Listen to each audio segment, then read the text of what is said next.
Bienvenue dans Affaires suivantes, il est 13h, nous sommes le dimanche 31 août. Je suis ravie de vous retrouver, de vous accueillir avec mon complice Dominique Rizet. Bonjour Pauline, bienvenue dans Affaires suivantes. Ensemble, nous allons plonger dans des affaires criminelles, intrigantes et passionnantes et vous allez nous aider, Dominique, avec nos invités à les éclairer. Au sommaire, 4 corps flottants, 4 hommes retrouvés noyés à Choisy-le-Roi et un possible tueur en série. C'est l'histoire la plus intrigante de l'été. Quel est le profil de l'auteur présumé? Comment relier les victimes entre elles et comment les enquêteurs travaillent pour tenter de faire parler les corps? Et c'est l'un des plus grands procès de la rentrée. Frédéric Péchier, 53 ans, anesthésiste, réanimateur de Besançon, comparé aux assises. Il est accusé de 30 empoisonnements, dont 12 mortels. Il comparaît libre, clame son innocence, mais il encourt la réclusion criminelle à perpétuité. Son état d'esprit, ses interrogations, sa vérité, son avocat sera avec nous. Enfin, une femme, une voix qui a porté dans le procès Mazan, un exercice de solitude aussi. L'avocate de Dominique Pellicot, maître Zavaro, sera notre invitée pour son ouvrage « Défendre l'indéfendable ». Elle nous racontera cette épreuve qu'elle a traversée contre vents et marées. Affaire suivante, c'est tout de suite.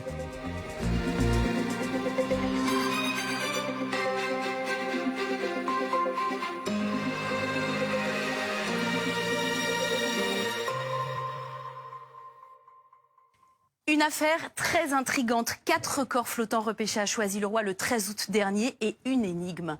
Un homme a été mis en examen pour meurtre par concours et placé en détention provisoire. Un sans domicile fixe d'une vingtaine d'années, mais qui a préféré garder le silence. Pour en parler avec nous, j'accueille le général Daoust, ancien directeur de l'IRCGN et du pôle judiciaire de la gendarmerie et professeur de sciences criminelles à l'université de Cergy-Pontoise. Bonjour mon général. Bonjour Pauline. Et ravi de vous retrouver.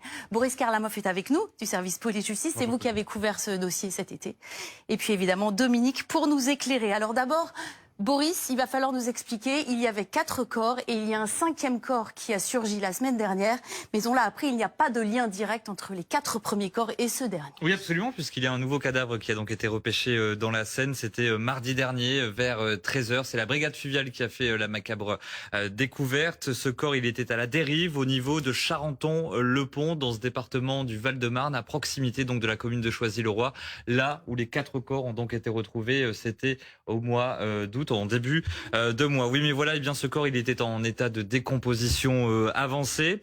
Selon les premières constatations, il s'agit d'un homme de type européen, de sexe masculin, qui aurait séjourné dans l'eau plusieurs jours. Ce qui a intrigué les enquêteurs, les policiers, c'est que bien ce corps se trouvait à proximité des lieux de la découverte des 4 cadavres. Donc au mois d'août, il y a donc eu une autopsie et selon nos informations, eh bien ce corps n'a aucun lien avec donc les 4 autres qui ont été découverts sous un pont de Choisy-le-Roi. Est-ce qu'on sait, Boris, c'est ce qui fait dire aux légistes que ce 5e corps n'a aucun rapport avec les 4 autres? Visiblement, il ne présentait pas les mêmes marques de violence qui ont été retrouvées sur les 4 corps. Il y a eu une batterie d'analyses, d'expertises scientifiques qui ont donc conclu à ce qu'il n'y ait aucun lien aujourd'hui entre ce cadavre-là et les 4 cadavres retrouvés donc au mois d'août, en début de mois à Choisy-le-Roi. Parce qu'il faut le rappeler, mon général, ces 4 corps, ils portaient, notamment pour le premier, je crois, des signes de lésion et de violence et pour les autres qui étaient difficilement visibles, il a fallu faire des exercices approfondis. Donc il y avait une signature, ils cherchaient une signature criminelle sur ces corps. Comment est-ce qu'on les relie entre eux? Alors, pour relier les corps entre eux, donc ça a été un travail délicat parce que la dégradation des corps, on est en été, ils ont séjourné dans l'eau un certain temps, on les retrouve à peu près au même endroit du fait des courants et d'un tourbillon. Et derrière, le médecin légiste, lui, va devoir extraire suffisamment de données pour dire, bien, ils se sont noyés, sous la contrainte ou pas, parce qu'il peut y avoir des coups et blessures volontaires, et puis on jette quelqu'un qui est assommé et qui va se noyer de lui-même, mais qui porte les stigmates de violence. Ou au contraire, il n'y a aucun signe de noyade, et on voit des lésions qui se montrent bien que la personne était morte avant. Là, pour aider à ça, on a aussi ce que l'on appelle les analyses, la recherche de diatomées. Ah, alors justement, Voilà. l'IRCGN nous a ouvert les portes. On a fait un reportage avec Paul Conge et Camille Fournier. Oui. Quand la science est au service de l'enquête, et visiblement ce sont les micro-algues qui parlent, je vous propose tout de suite de regarder ce reportage et on se retrouve juste après. L'autopsie n'a pas suffi. 2 semaines après leur découverte, impossible de savoir de quoi sont morts 2 des 4 corps repêchés dans la Seine le 13 août. Alors ici, à l'IRCGN, les scientifiques travaillent au niveau microscopique, sur des tissus biologiques prélevés sur les défunts. Ce qu'on demande aux médecins légistes, c'est d'avoir à minima 20 grammes de poumons, foie, rein, cerveau et d'avoir une section fémorale osseuse contenant encore la moelle osseuse. Ils font alors digérer ces tissus par des acides pour isoler les diatomées, des microalgues naturellement présentes dans l'eau, dont le squelette est composé de silice. L'objectif à ce niveau-là est d'éliminer toutes les parties biologiques et si possible ne conserver que le squelette de silice qui est particulièrement résistant à la putréfaction mais également aux attaques acides. Quand quelqu'un est encore en vie et se noie, ces algues microscopiques contenues dans l'eau sont alors inhalées par la victime. Ces diatomées vont se retrouver dans les poumons, les diatomées vont pouvoir passer dans le sang et à ce moment-là, si le cœur de la victime bat encore, les diatomées vont pouvoir circuler dans l'organisme et on va pouvoir retrouver ces diatomées dans les organes distants de la victime. Ce sera le diagnostic de la noyade. En revanche, si la personne est déjà décédée au moment où l'eau l'emporte, elle n'ingurgitera pas ces micro-organismes ou très peu. L'enquêteur pourra alors écarter cette piste de la noyade. Si on lui certifie que la personne n'est pas morte de noyade, là pour son enquête, on est vraiment sur un élément important. La nature au service de l'enquête. Dominique Coué, qu'est-ce que ça vous inspire, vous, cette affaire? Est-ce que vous vous souvenez de cas précédents, justement? Il y a eu une histoire, il y a eu un tueur d'homosexuels qu'on appelait le tueur au Minitel. C'est la brigade criminelle de Paris, déjà, qui avait travaillé sur ce dossier. Parce qu'il faut rappeler que dans ce dossier, les 4 victimes ont un profil un peu similaire. Oui, elles fréquentent un lieu de fréquentation homosexuelle. Absolument. Et puis, il y en a qui ont cette sexualité déclarée. Voilà. Donc, ce lieu fréquenté par des homosexuels. Et donc, il y avait une histoire comme ça d'un homme qui en voulait aux homosexuels et qui tuait des homosexuels. Donc, on l'avait appelé donc ce fameux tueur au Minitel parce qu'à l'époque, il donnait rendez-vous à ses partenaires donc grâce au Minitel. C'était avant les réseaux sociaux. Et donc, c'est une histoire qui avait fait pas mal de bruit. Mais on avait une histoire avérée de quelqu'un qui Alors là, Boris, on a un problème, c'est qu'on a un suspect qui n'est pas coopératif, c'est le moins qu'on puisse dire. Oui, absolument, puisqu'on va rappeler qu'il a fait 96 heures de garde à vue. Pourquoi ce délai-là? Eh bien, parce que c'était à la base une enquête ouverte pour meurtre en concours, une procédure inédite. Donc pendant ces 96 heures de garde à vue, ces 4 jours, il n'a fait aucun commentaire. Il a gardé le silence. Il a fait état bien d'une identité qui visiblement ne serait pas la bonne puisque les enquêteurs n'ont absolument pas cette identité-là. On va rappeler que lui se déclare de nationalité algérienne. Oui, mais voilà, les enquêteurs ont la certitude qu'il serait de nationalité tunisienne. Il y a eu cette présentation face à un magistrat instructeur, c'était dimanche dernier au tribunal judiciaire de Créteil dans le cadre d'un interrogatoire de première comparution. Même attitude de la part de cet homme. Aucun mot, il reste mutique. Il a donc fait le choix, comme il en a le droit d'ailleurs, on va le rappeler, d'exercer son droit au silence. Donc aucune explication quant aux faits qui lui sont aujourd'hui reprochés et une incertitude aujourd'hui sur le mobile, même si les enquêteurs sont en train de travailler cette piste de crime homophobe, puisque dans ce squat-là, il y avait, c'était, vous l'avez dit Pauline, un lieu de rencontre entre homosexuels, des rencontres éphémères. Pardon, mais pour ceux qui nous écoutent, mais j'ai pas bien compris l'histoire des 96 heures de garde à vue. 96 heures, c'est dans les affaires de terrorisme, de bandes organisées, de stupéfiants, pour éviter qu'on puisse détruire des produits. Pourquoi 96? Eh bien, parce que c'est une enquête pour meurtre en concours. On va rappeler ce que c'est. Meurtre en concours, c'est... Nous, on a un peu appris la définition. Oui, on a un peu appris l'appellation à ce moment-là. Ce sont des meurtres qui n'ont aucun lien entre eux et pour lesquels il n'y a eu aucune condamnation qui est intervenue. Donc c'est une qualification qui est assez rare. Je parle sous votre contrôle, François. C'est l'article 132-2 du Code pénal qui le prévoit et les suivants, qui font que tant qu'une affaire n'est pas jugée et qu'il y a une succession d'infractions, eh bien, c'est en concours.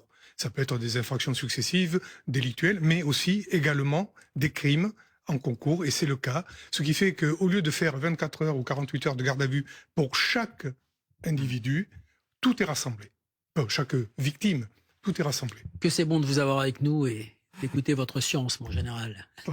Alors, on a une piste possible d'un tueur en série, c'est ça qu'il faut rappeler. Et moi, j'ai une autre question, mon général et Dominique. À quelle fréquence on retrouve la brigade fluviale fait ce genre de découverte? Est-ce qu'il y a beaucoup de noyés qui ressortent à intervalles réguliers. Alors, je suis content d'avoir regardé les statistiques là-dessus. Selon les années, dans la Seine et sur la région parisienne, parce qu'il faut regarder la région parisienne, ça va de 8 à 20 personnes que l'on retrouve dans le Chaque fleuve. année. Chaque année. Donc C'est des accidents, des suicides essentiellement, mais parfois, comme cette fois-ci, il y a aussi des meurtres. Je sais que vous avez travaillé vous-même sur des épisodes avec beaucoup de noyés à échelle mondiale. On parle du tsunami, notamment de la Thaïlande en 2004. Quels souvenirs spécifiques vous en gardez et quelle est la spécificité des examens qu'on réalise sur ce genre de corps? Alors, comme on le disait tout à l'heure, la difficulté est la dégradation. L'eau peut dégrader très vite, mais conserver en partie. C'est-à-dire qu'on observe une dégradation du corps qui fait que la reconnaissance des traits, eh bien, très rapidement, à partir du moment où la personne est restée plusieurs jours, on n'arrivera pas à retrouver. En revanche, si l'eau n'est pas trop chaude, le travail sur l'ADN va être facile. Et à partir de ce moment-là, si la personne est déjà connue, que ce soit par les familles qui ont signalé un disparu, qui ont donné leur ADN, dans le cadre de catastrophes comme le tsunami ou autre, on pourra faire des comparaisons. Si c'est dans le cadre comme l'affaire criminelle, si les victimes sont déjà connues du fichier national automatisé des empreintes génétiques, là c'était le cas, et les personnes ont pu être identifiées. Si on n'a pas ça, c'est déjà beaucoup plus compliqué parce que pas de reconnaissance visuelle et pas d'autres éléments que...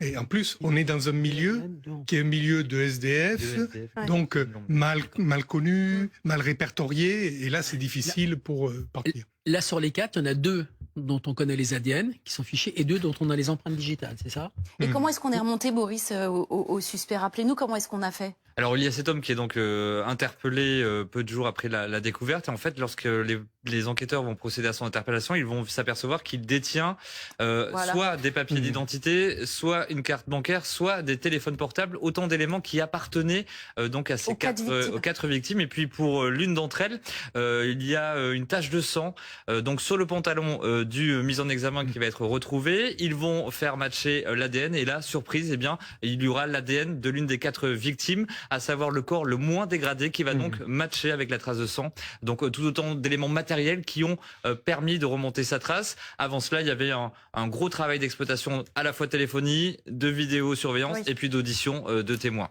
Alors, difficile de prendre les empreintes digitales d'un noyé, vous l'avez dit, il y a les noyés d'été, les noyés d'hiver. On va rentrer dans le détail, mais tout le monde va comprendre. Et je me souviens d'une époque, d'une enquête de la brigade de recherche de la gendarmerie de Boulogne, il y a 40 ans. Un noyé avait été retrouvé et on faisait à l'époque, on enlevait, donc on découpait la peau du doigt de la victime. Les enquêteurs avaient des gants, mettaient la peau sur leurs doigts pour pouvoir appuyer, parce qu'on ne peut pas prendre l'empreinte digitale d'une personne dont la chair est complètement décomposée. Comment ça se passe aujourd'hui? Alors aujourd'hui, ça se passe pratiquement de la même façon. La seule différence, c'est que avant de procéder à l'enlèvement de la peau, pour pouvoir la remettre autour d'un doigt et la dérouler, il faut lui rendre sa pulpe. Donc on fait des injections dans le doigt qui vont retendre la peau. Parce que sans ça, quand tout le monde le sait, quand on prend un bain un peu long, on a toute la peau qui se fripe et on pourrait plus en retirer facilement les empreintes digitales. Donc on repulpe le doigt et après, c'est là où on va enlever la peau qui va être mise sur un des techniciens ou un des experts. Bien sûr, il l'aura mis en gants et fera le déroulé des empreintes digitales.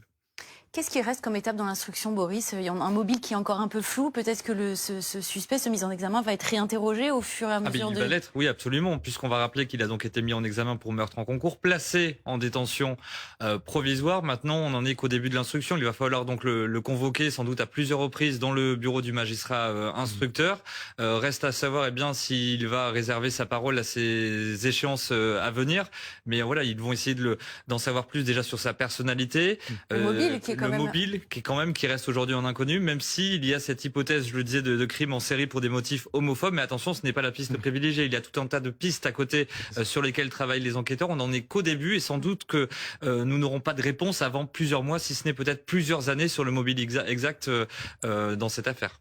Tout à fait. Et là, il faut voir quel est le parcours de cet individu. Parce que je vous rappelle une affaire qui avait défrayé la chronique dans le milieu SDF, Francis Holm. qui a été condamné définitivement en 1992, qui a 11 victimes répertoriées à travers la France. Et c'était l'adjudant Abgral qui l'avait réussi à intervenir et en tout cas le faire parler. Jean-François Abgral. De la ténacité des enquêteurs. Exactement, mais surtout la difficulté de refaire un parcours avec une personne qui ne voulait pas parler. Et là, on commence à être dans le même cas. Exactement. Il a fait un boulot incroyable, Abgral. On en reparlera. Merci beaucoup, mon général. Merci d'avoir été avec nous pour cette première. Et on compte sur vous tout au long de l'année pour nous éclairer. L'étrange docteur Péchier, à présent. Il était médecin anesthésiste à Besançon. Avec une solide réputation, le docteur Péchier comparaît dans 8 jours. Libre aux assises du Doubs à partir du 8 septembre. Il est accusé d'avoir tué 12 patients parmi 30 empoisonnements dans 2 cliniques de Besançon. Qui est réellement ce docteur? Comment se défend-il? Face à lui, 156 parties civiles. Le point sur l'affaire avec Pierre-Louis Bousset.